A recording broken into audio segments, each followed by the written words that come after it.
You are listening to Comedy Club for Kids presents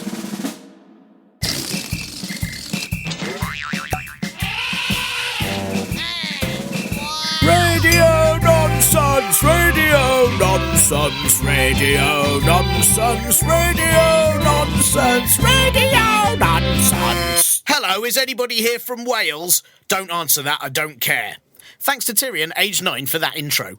Is there anyone here from Wales today? Anyone? Or from the giant sea mammal whale? Any of you from inside a giant whale? Yes. Yes, one person, brilliant. Yeah. Anyone from the sound of whaling? General just, anyone? Yeah, that was the very first thing I ever said, so yes. Amazing, there we go. Well, good, well, there you go. It was worth listening, but thank you, Tiernan, anyway, for that fantastic intro. Hello, and welcome to Radio Nonsense, the official Comedy Club for Kids podcast, and the only podcast filled with silliness that is absolutely suitable for everyone from 6 years old all the way to 99. If you are 100 years old, this is not for you. This show is not for you. Go listen to other podcasts. I'm sick of all you 100 years old people trying to listen into our stuff. You've had a century of stuff to listen to. Stop it. Get off our podcast.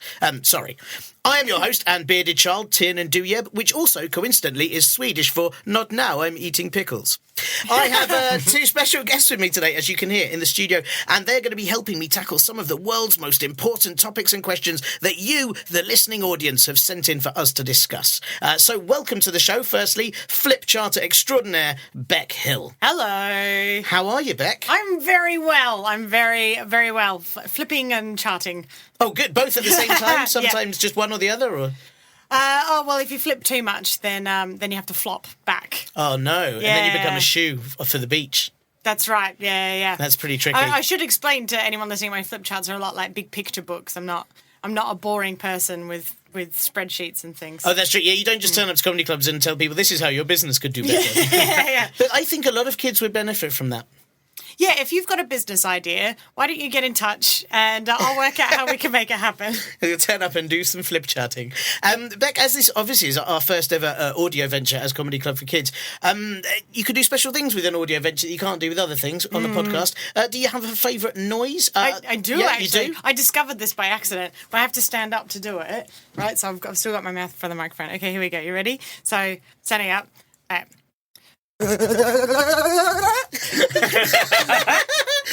That was amazing, and I just need to ask, how did you discover that by accident?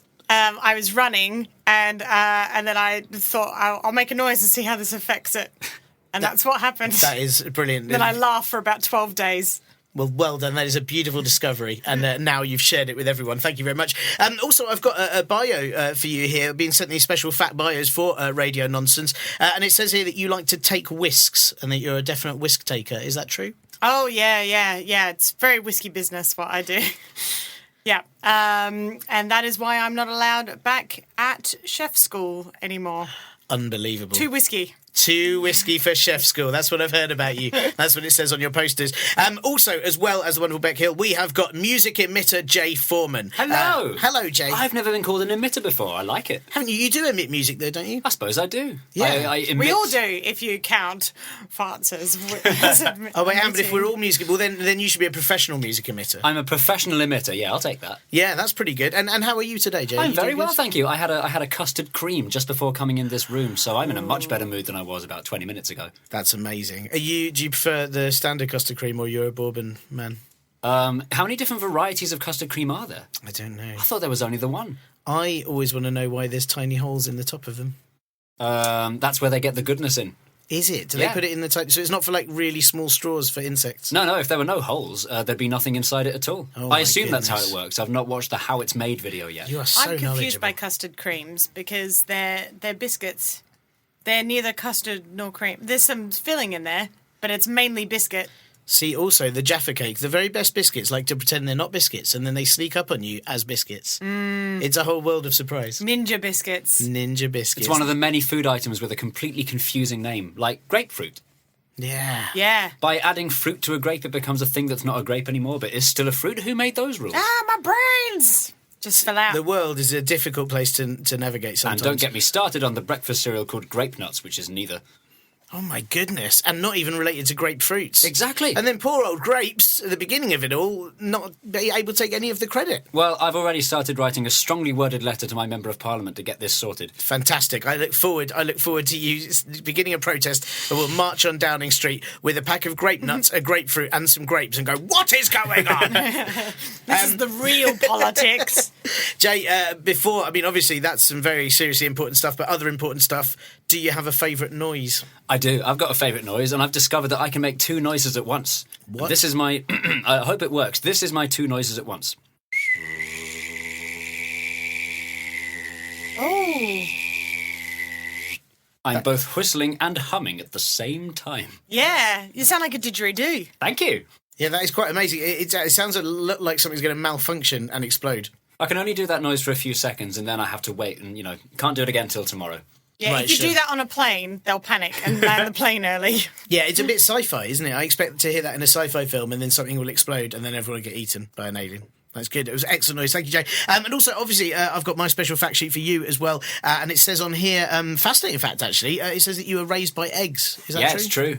I remember I was the only one at my school that was raised by eggs. I used to come home from school and I'd say, Mum, Mum, Mum, for days on end. It's amazing I grew up at all. Well done. You've done very well, Thank you indeed, very much. for a child raised by eggs. Well, fantastic. So we've got Jay and Beck in the studio. And to make sure this show is absolutely suitable for everyone except 100-year-olds, seriously, stop listening.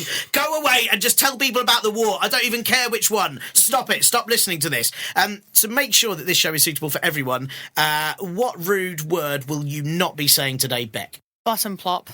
Ooh, good rude word to avoid saying. It's hugely rude. You can't call anyone a bottom plop because it's very offensive. Yeah, that's good. Well done on not saying it once and definitely not saying it twice. Yeah, I won't call you a bottom plop. I won't call Jay a bottom plop. It's not happening. This is good. I Family respect friendly. you too much. Thank you to very say much, the Beck. word bottom plop. I am honoured. I'm honoured. Yeah. Thank you. And Jay, what about you? I'm going to make very carefully sure not to say the word super bogey. Whoa. Yeah. I can say regular bogey, but Yeah. super bogey's much worse. No. So that's why I've got it written down on a great big piece of paper on my forehead to remind me not to say it. Fantastic. Thank In fact, you, Jay. if the two of you could just occasionally say super bogey to me, just so that I remember not to say it, then we'll all be nice and clean. So we should try to be careful to not say super bogey so you will not remember to not say it. Precisely. Fantastic. Super bogey. Brilliant. Oh. Well, thank you for your caution, Jay. It's hugely appreciated. And I will most certainly not be saying fart baguette. I'm not going to say fart baguette even once on this show. So not at all, just to make sure that this is absolutely 100% family-friendly podcasting in action. Radio nonsense. Right, as mentioned before, for every single one of these podcasts, I would absolutely love it if you listeners sent in some topics for us to discuss, as well as an intro line, as I read out before, a goodbye, and some of your favourite made-up jokes. But I want you to do that because I want you all to be as involved with this show as we are. But there will be details at the end of the show as to how to submit ideas. But for this first show, I asked for topics from some of these small people that I know, and they gave us some brilliant subjects that really need important answers right now, because they're really important. So, the first topic, Jay and Beck, I hope you're ready. April, age 6, has asked for your wisdom on wobbly teeth and, importantly, she put in brackets, what if other parts of your body fell off and regrew? So, Jay, let's start with you. Have you ever had any other body parts fall off and then regrow? No, but I once, a friend of mine at school, he once told me that his eye fell out and that he had to go to hospital to get it squeezed back in, which is one of the most disgusting things I've ever heard. That's horrible. But is that, just out of interest, did you ever have anyone at your school who said that as well? No. Because I had someone at my school who said that, and he also swore that he could take his eye out with a spoon but never Really? wanted to show anyone. Did you go to the same school as me? Maybe I Because did. maybe it's just this one kid who's telling everybody. I And sat he's behind you the still whole there. time. Yeah. I just thought maybe there was a kid in every school who swears they can take their eye out. And somewhere in the world, maybe there exists that actual kid. And now he's a pirate. Oh, whoa. Yeah. But is he only a part-time pirate? Surely he then puts it back in for, like, weekends or... Like that. Just Yeah. puts it back in. Also, when he takes his eye out, does the eye still function? Can it still sort of move around and look around the room while he's holding it in his thumb and his finger? Let's just do a little note to kids at home. Please don't try taking out your eyes with a Definitely spoon. don't try to take your eyes out. It's not wise. It wouldn't be very nice, but your eye would get really cold, I think. Oh, yeah. Eyes are quite snug where they are, aren't they? You know? I'm happy with mine where they are.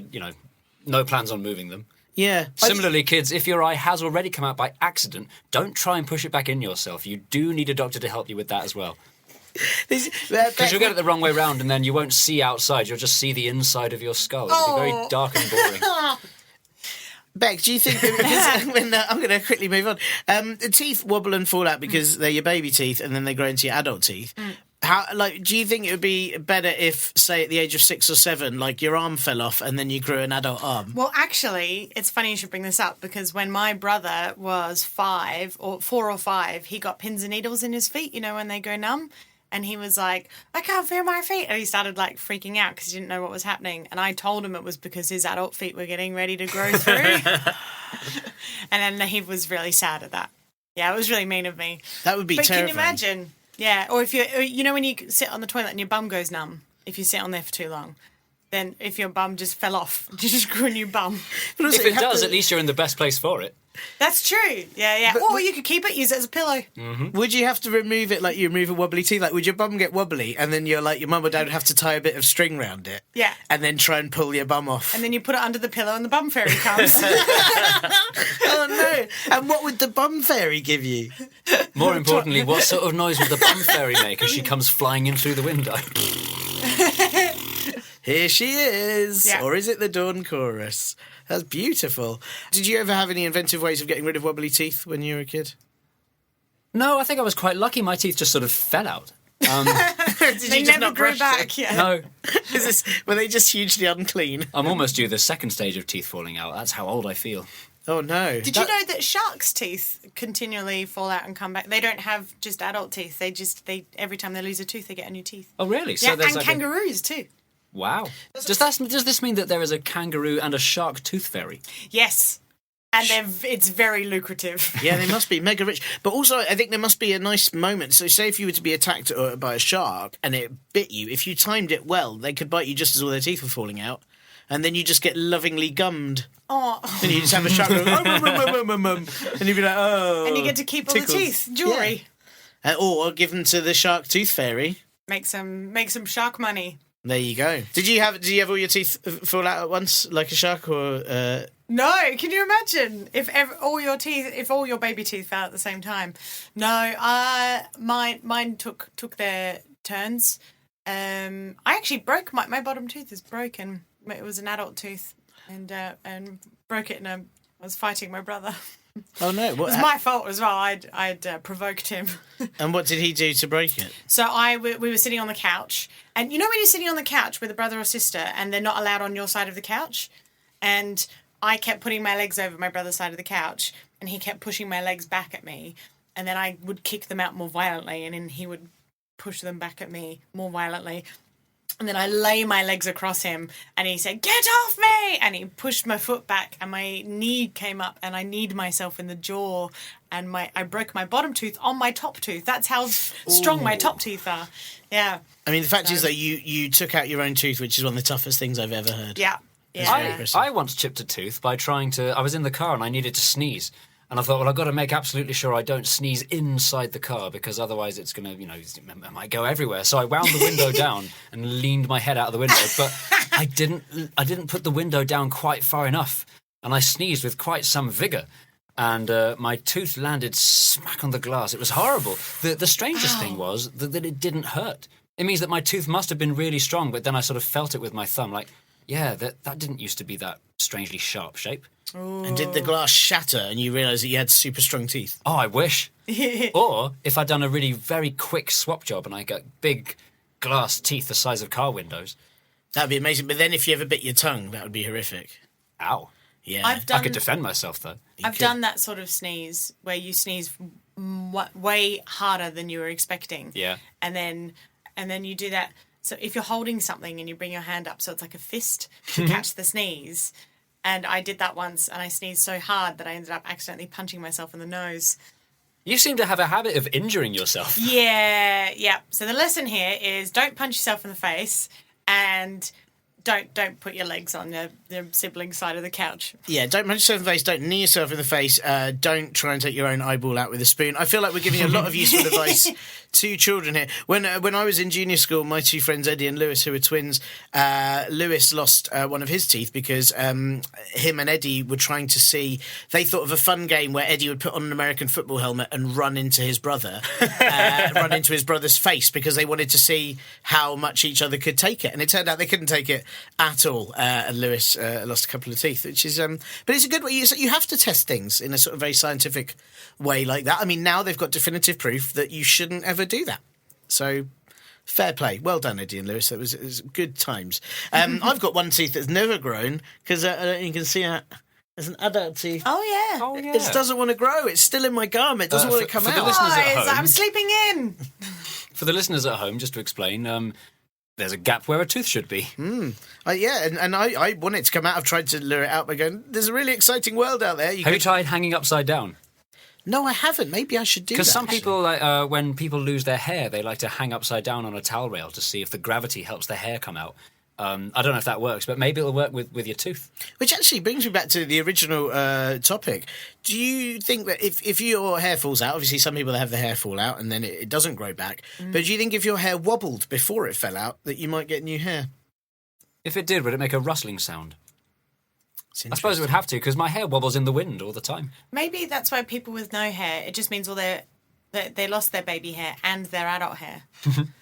Whereas everyone else is maybe still, they've lost their baby hair, but they've still got their. We sort of need a third stage of teeth, don't we, for the 100-year-old listeners who need to stop it. Get off for them. But then maybe we need like an extra set of like an old teeth and old hair that just comes in at the last bit. Yeah, really but it should be shapes. really fun because when you're old, you need something to cheer you up. I think sometimes. Exactly. So, Every time you get old people that have little teeth in a jar beside their bed, standard dentures, they're always really boring, and they always sell them as being, they look really realistic, just like normal teeth. But surely, if you're old enough that you get to have your pick of whatever designer teeth you want, they should be rainbow coloured or like glitter. Yeah, absolutely. Or like all look like different tiny animals. So you've got like a lion next to a hippo, next to a slightly long giraffe tooth. Or... Do you mean you'd have like the teeth of a lion, or instead of teeth there'd be little lions in your mouth? Yeah. So you can collect them all, like Pokemon. Oh my! This is brilliant. Any of the 100-year-old listeners who are listening, if you'd like to, talk to us about that, we can probably work together and supply you with some. I'll come and do a business package on my flip chart. You can put your regular teeth in first, so that we can understand you. It's been brilliant. I feel like we've covered that subject enough. April, hopefully now you know all about what might happen if other parts of your body wobbled before they fell off and regrew. Now, another topic must be answered this very instant. And this topic is from Laurel, age 6, and the topic is simply toilets. There's no question about it, it's just toilets. And so I suppose... Is that the question, just the word toilets with a question mark? No, it didn't even have a question mark, it was just toilets. It was just a statement toilet. So I suppose the question I would like to ask, Beck, are you a fan of toilets? I am such a big fan of toilets. Without them... I'd be in trouble. I'd have a very mucky bath if I didn't have a toilet. That's disgusting. This is actually true. Outside my flat, we have a toilet outside on the little steps where all our little tomato plants and stuff are. And the boring answer to that is that my husband is writing a play that uses a prop toilet, and he found a toilet on the side of the street, and so he's kept it there because we don't have room in our flat for it. But I like to think that when people walk past, they go, wow, how rich are those people? They've got 2 toilets. I think if you should make a little sign, for a bus stop, but like a toilet stop, in case anyone passing just needs a quick wee or poo. Yes, yeah. Well, how long has it been there? Because it's surprising that no one's done that already. Well, it's up some steps, so you'd have to be really willing. I wondered if maybe it was the other way around. Your husband found a toilet outside the house and goes, hey, that's a great idea for a play. It's better than what most people would. The Lonely Toilet. Oh, that's very sad. We adopted it. Yeah, because outside loos used to be a big thing, didn't they, in the olden days, where you'd have to go outside to the lavatory. I mean, it'd be in like a little cabin. Like a little shed. I think it used to be a luxury that your toilet was indoors. Ah. But I suppose it was still sort of indoors, just in its own sort of cold... horrible shed. But maybe we should have some more just a general outdoor toilet. Do you think that would work, like in the middle of a field or maybe in a park? Yeah, Scenic definitely. toilets? In Australia, when you go camping, I don't know if you have them here, we call them long drops. And they're very, very basic toilets, but they are what they sound like. So you lift up the lid, and there's just a very big hole that smells. A very big, like a big enough hole that you could, abseil down there with a little caving helmet. And it smells so much. And I remember camping, and there'd always be someone who'd drop their torch down there or something. So if you open up the lid, you just see this poor torch as it slowly lost its battery. Oh, that's different. And where do, like, how far? You said it goes down pretty far. Like, does it go to the centre of the earth, and the centre of the earth just burns all the poo? Or like, where does it? How far? If you feel the ground rumbling, get off the toilet. I mean, could you essentially build a hole deep enough that it comes out on the other side of the earth, and then when you poo in it, somebody here in England gets hit in the face by a poo? There's only one way to find out. Yes, Get only digging, if they're guys. looking at the hole. Otherwise, it would just hit them in the bottom if there were two toilets connected. Yes. Oh, that would be horrible, wouldn't it? It'd be like poo swapping. Can we do a quick poo swap? Like a pen pal, poo pal. Oh, that would be horrible. But then you could attach messages to your poo. And say, like, "Dear Stephen, how are you? I hope your family are well. I have been pooping in this hole today." That should be the homework for this episode, is that write a little letter to your poo on your toilet paper and then flush it down. That is. And then wait to see if it replies. There is a website, this is completely real, it's called trackmypoo.com, and it's supposed to be there to teach you about sewage and exactly where all the pipes go in your local area. But basically, you press the button for when you go to the toilet, and then you can see on the map, you can see exactly where your poo's going. And you can follow it on its journey from the toilet to the pipes, to the reservoir, to the toilet in Australia at the other end. That's amazing, because like, over Christmas you can track where Santa's travelling to, and I wonder if you could track Santa's poo at the same time and see if they're making sort of equidistant journeys. I mean, he must get through quite a lot of pooing on that busy day. Yeah, and he has a lot of mince pies as well. Yeah. So there's a lot of poo, because they're quite stodgy. They cause specific poos, those mince pies. Let's say on average he has to go to the toilet after about 24 mince pies. Well, that's millions of trips to the toilet.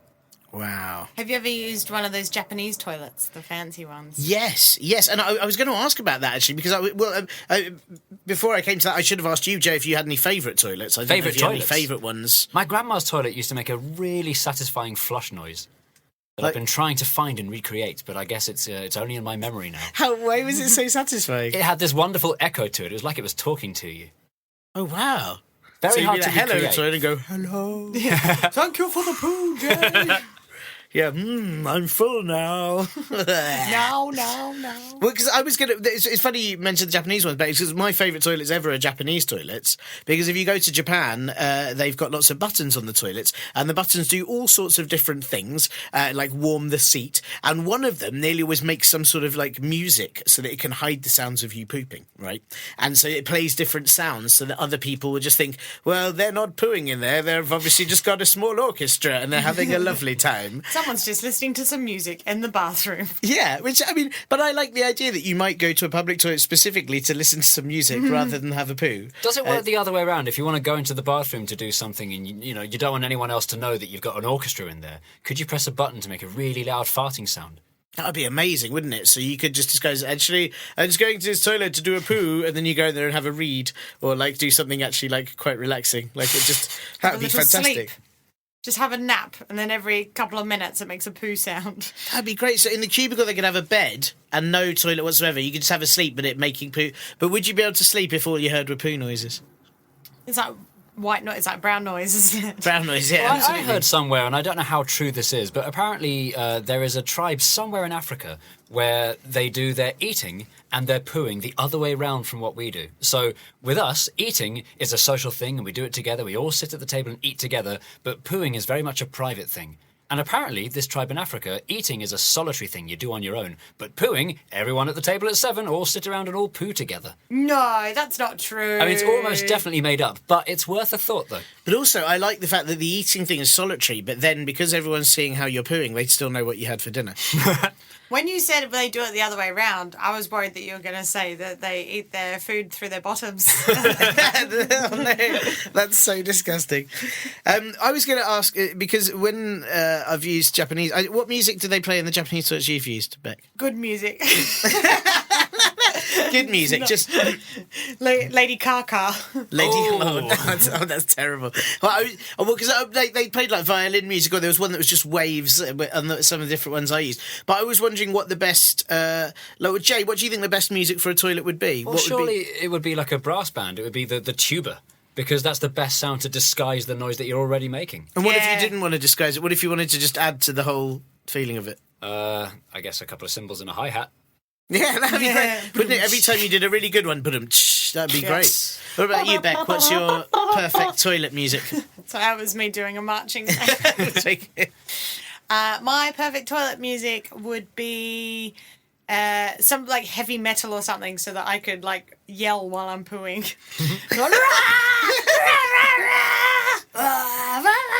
Like that. I've heard that there is a type of noise, a brown noise, where if you hear it, if it's loud enough, it can make pooing easier. Sometimes a bit too easy if it's too loud. I heard that's called hip plop. That's very awesome.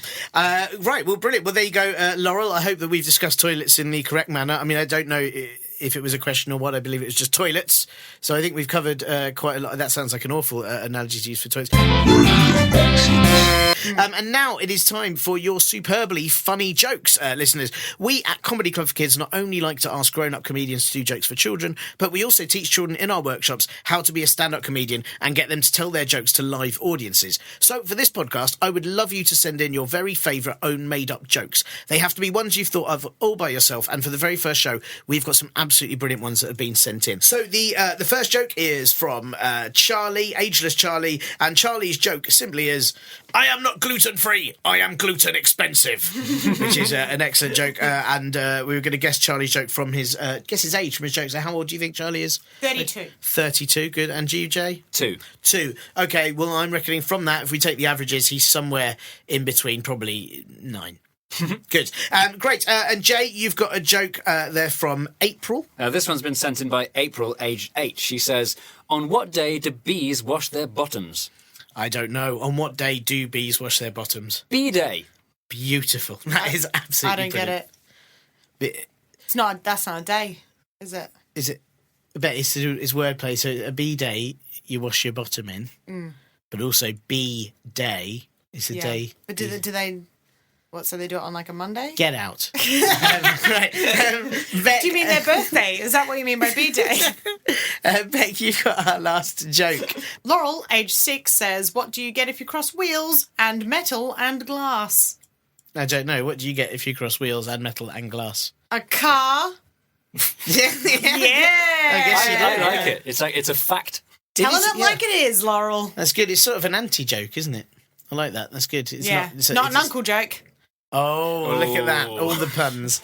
Right, thank you for those brilliant jokes. And if you'd like to send in your own brilliant made-up joke, please send that to podcast@comedyclub4kids, that's number 4.co.uk. As you may have noticed, I also would love you to send in ways to greet our listeners each week, ways to say goodbye when we end the podcast, and topics or questions that we can discuss so that you can be as very much a part of this show as we are. Speaking of which, we have one final very important topic that has been sent in by Freya, who, much like Charlie, is ageless, apparently. I don't know how you do birthdays, it's got to be quite difficult. But the topic is, and I hope you don't find this too upsetting, guys, I'm just going to give you a warning. This is quite an upsetting subject, just for everyone out there, just to know that this could be quite difficult, but I feel that we've got to tackle it. It's important. That's what podcasts are for. So, I mean, just reading this is quite hard, but here we go. What if there was no surprise toy in a Kinder Egg? Oh. Yeah. Well, it would be a surprise, wouldn't it? It would You'd be more surprised to not find a toy in a surprise Kinder Egg than you would be to find one. It's got quite a strange name, shouldn't it? It should be called a Kinder Expected. Yes. Because you know there's supposed to be a toy in there. Yeah. But also because a Kinder is German for child. Yeah. So it's a child egg. So does that mean there are adult eggs out there? And are they massive and do they contain bigger things? They do actually do big ones at Easter. You can get really big ones. They're very expensive. Full-size Kinder My Eggs mum's never got me one. with toys that adults might enjoy, like cars or houses. Or a chainsaw. That's adult. We're just going to go enjoy this chainsaw. Well, it's definitely more an adult toy than a child's toy. I think I would be more surprised if I opened up a regular egg and there was a surprise in there. Like, you're making an omelette and you find a little teeny Terrapins toy. That'd be amazing. But I'd quite like that if you just cracked open a couple of eggs and inside was a small car and a tiny toy penguin. I think I'd be really up for that. I mean, would it be better? And we should probably go back to the subject of being no surprise in a minute. But first, would you like more items in life to come from a giant chocolate egg? Like, would it be nice if every time you had to pop to the shops, everything you needed to buy was contained inside chocolate eggs? Would you prefer that, or would that be a thing? Yeah, absolutely. That is obviously true. What I would also like is for more normal things in life to have toys inside them. So you open up the gas bill, there's a little toy in there. Or you go to the bank and the person at the teller is a tiny toy. That would be amazing. But then would you have to... So you open the door to the bank and then in there is a toy? Yes. Or would you have to crack through a giant chocolate egg to get into the bank? Oh, yeah. No, you'd have to that. take the bank itself and crack it on the pavement, and then the bank opens and out comes a toy. How do you eat them? Do you have a method without advertising too much? Or let's say other chocolate eggs are available. Mm-hmm. How do you eat them?